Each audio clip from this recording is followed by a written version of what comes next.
Hello my friend and welcome back. My name is Hannah and today I have a monthly favorites for you. Um, when I say monthly favorites, I mean things that I've been reaching for the majority of the month.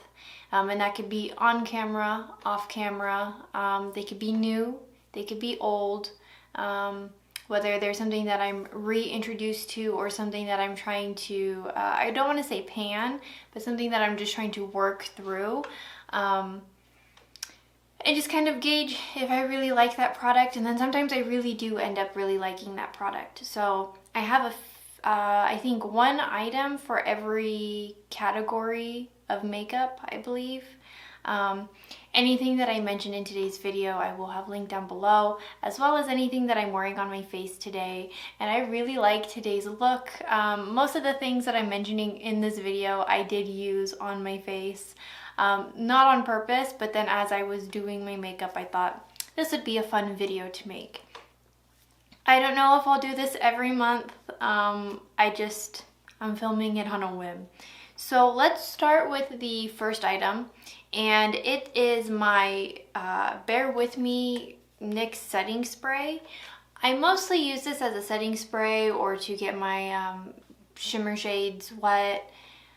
What else? But I've been using it as a primer lately. I've been using my Hydro Grip when I'm filming on camera, but this is kind of what I've been using as my primer just for my tinted moisturizers from when I'm like kind of going out in the day. So it's not necessarily that I need my makeup to be super stuck to my face, but I just want something to like hold on.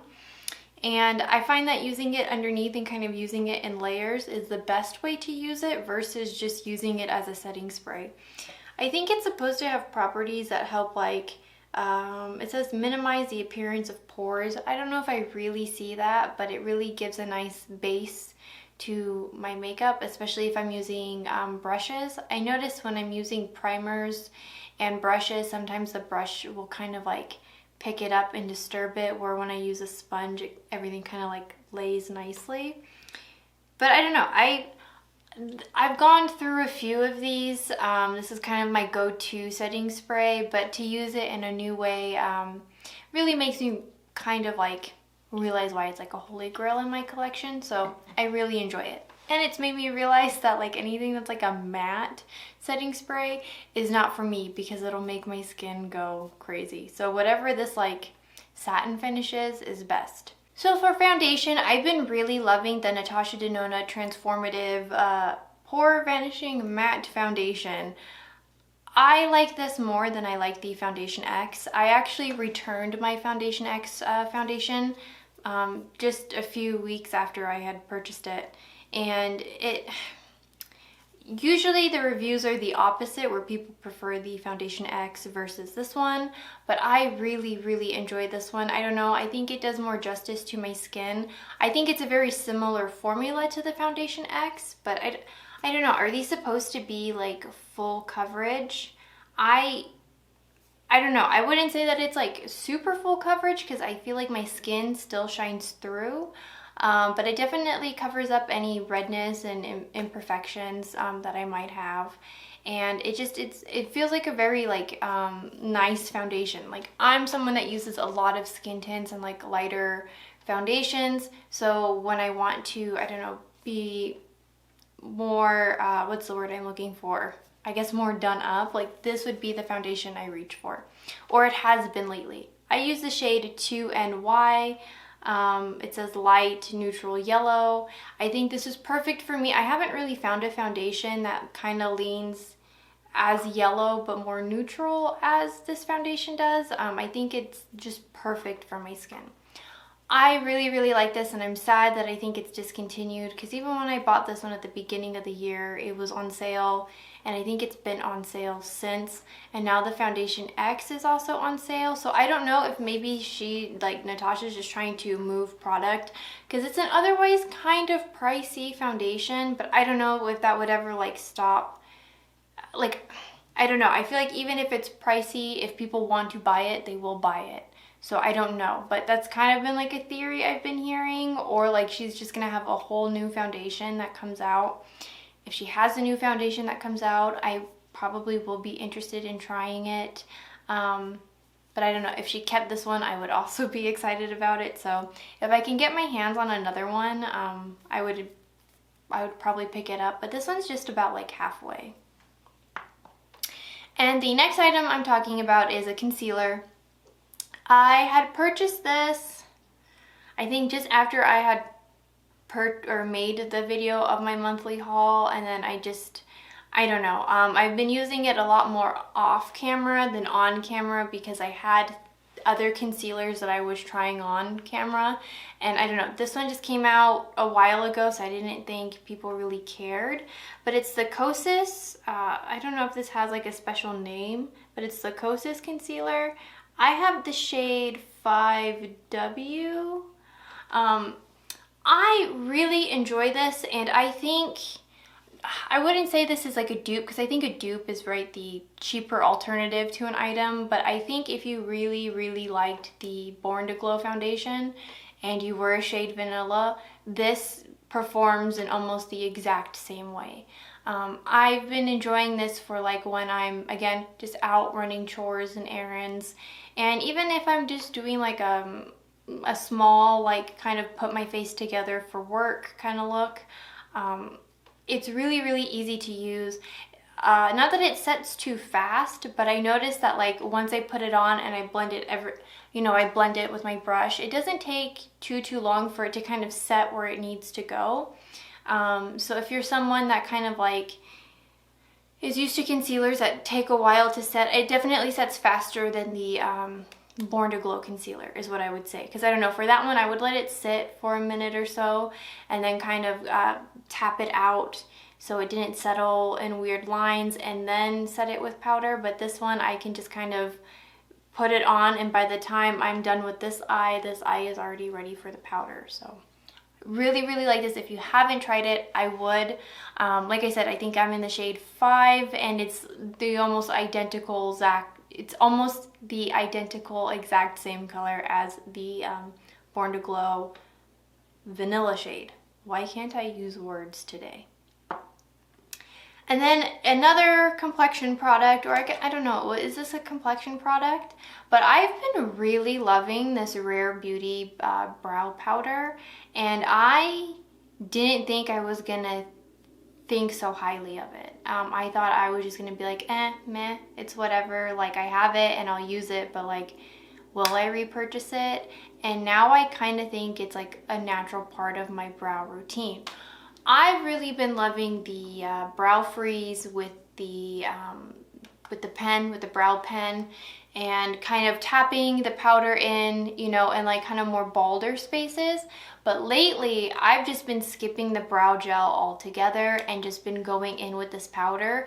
And I don't know, it's so weird because it doesn't feel like a gel. I don't add water. I just use it as you would like a brow powder. And I use a naked spoolie to kind of comb my hairs up. But then when I apply this, I don't know, like I have it in right now, and not that my brows are like completely standing up as I had them when they were brushed. Oh, what is this hair in my eye? Okay. Not that they're like completely standing up like how I had them brushed, but the way that they're placed in a, how do I phrase this? Not like it's like a super hold hairspray, but it might be like a light hold hairspray for your hair, because like my brows are still fairly groomed, especially in the front. And usually in the front, that's where it like falls the flattest and gets gross on me. But I've really just been loving this and just reaching for it. I kind of dip between both shades to kind of make it really match my brow shade. I will say though, you do need a fluffier angle brush to go in with it. Like I was using these like thinner ones for a while, and I didn't really understand why people were so into it. And then I saw that like the component itself comes with like a kind of thicker brush, and I thought, well, maybe I should try it with a thicker angle brush. And so I kind of go in with something like this. This is the Color Rain angled liner brush. I think you can still get it. These brushes are like not super expensive, I don't think. Colored Rain is kind of, it's an affordable indie brand. But this one is a bit more, it doesn't look as fluffy because I need to clean it. But if you have the fluffier, because you need it to be a bit more dense to kind of pick up the product and sweep it through. If the brush is too thin, it's just going to give lines. And I think the main point of this product and why they call it a pomade or like a waxy kind of texture is because it's supposed to set like a base. I can use it on my own because I kind of already have thicker eyebrows. Like I don't have like too crazy a bald spot. I mean, my eyebrows look pretty thin right now because they're just laying flat, but I don't have like, I don't know, I don't have like half an eyebrow missing. So for me, just to like sweep the color through and hold the hair, it's really nice. So the next product I'm going to talk about kind of covers my bronzer, highlighter, blush situation, sort of. I don't know if you guys have been noticing, but I've been using the new Charlotte Tilbury Nudegasm face palette. It is the limited edition for this holiday season, and it comes with like 2 bronzers and 2 highlighters. You can kind of use this more pinky one as a blush. I kind of use it as a cheek topper, but I really enjoy this. I think it's weird she only released 1 shade. I think in all of her previous collections there's at least 2. And I don't know, even for it having like this darker shade and this lighter shade, I could still use both. If I just go in with this darker one alone, I have to go in with like a bit of a lighter hand, but it's still like my cooler toned bronzer. This one can just light it, like soften it if I go in a little bit too heavy. And I can kind of use it as like a nudie toned kind of blush. Like I could pop this one on my cheeks and then kind of use this one as the cheek topper, and I get this like a nice nudie pink tone thing going on. It's really nice. I like to use this golden one as kind of like a highlight, but I also have a bunch of different highlighters that I've been trying to go through. Anyway, I really do enjoy this. I think if you can get your hands on this one while you still can, I would. I think if you had your eye on the other, I don't know if the other ones are like discontinued because I know that they were like the holiday release, but if I'm being honest, I see them a lot on Mercury, like unused. I see them on Poshmark a lot, and maybe you don't like Poshmark or Mercury or like Depop kind of stuff. I would understand if you don't, but there are, if you're interested, I have seen a lot of posts of unopened, unused coming from content creators kind of thing, selling their makeup. And I mean, I think they're just selling it for like the retail price. So I don't know, maybe a little bit cheaper. You might be able to get a sale. You can always message them and see if like they can go lower. I really enjoy this. I think for like a go-to face product, I really, really do enjoy this. It makes me want to try the other face palettes from Natasha Denona. Maybe I should throw this in there as well. I'm not a huge fan at all of a face palette, but I like a good face palette. I like something that makes my makeup a little bit easier, especially because on days where like I'm hanging out with my partner and we have plans and you know, they don't really have, I feel bad like sitting in my makeup room and like doing my makeup for hours and hours. And we're supposed to be going out and like doing something or spending time together. So something like this where I still feel really pretty and I really enjoy my makeup look and I'm still like scratching that itch of like doing my makeup routine but not spending that much time. It kind of packages everything that I need in one, or at least like as far as like bronzer and blush and highlighter kind of go. I really enjoy this with the retro palette. If you're new to my channel, I have this big thing about like 90s model fashion. It's kind of been like my aesthetic all year. And I don't know, I really feel like I achieved those looks with this palette, but that's probably the aesthetic of Charlotte Tilbury. Like, am I saying some really obvious information? Probably, but anyway, really been enjoying that product. Can't speak more highly of it other than why is there only 1 shade? That's a little weird. So this is my final item, and I was gonna save this for a what I bought in the month of October video, but I felt like it really fit this category, and it's the BH Cosmetics Opal palette. And BH Cosmetics has this line that they're doing year-round for all the birthstones for every month. I really liked this October one because it had this blue in here, and I don't know what video, I can't remember what video it was. Oh, it was probably my declutter video. I had mentioned I had this Stila liquid shadow in like a similar blue to this one, and I wanted just a powder counterpart to kind of really utilize it. And oh my gosh, is this not... I'm gonna do a casual cosplay for a character coming up, and I'm really excited because I've been wanting to do this look for so long. But this entire palette, like, I'm wearing it on my face today, and it's so pretty. As far as like a pastel palette, it's like one of the better ones that I've played with.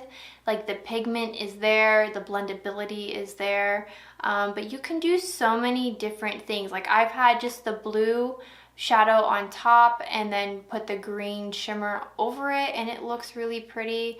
The opal shade, the larger one, is like a pinky kind of like a duochrome.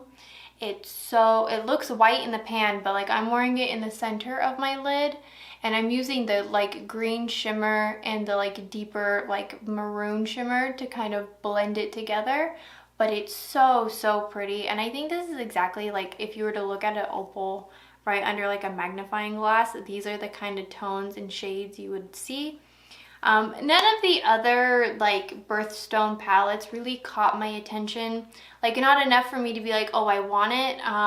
They were kind of similar color stories that I had, or maybe there was only like one shade in there that really caught my attention.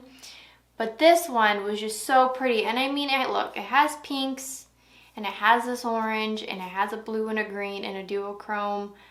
It's kind of like the Club Nebula palette, but mini. And I only say that because they do have this beautiful green shimmer in there. There's some blues, there's some pinks, and some oranges.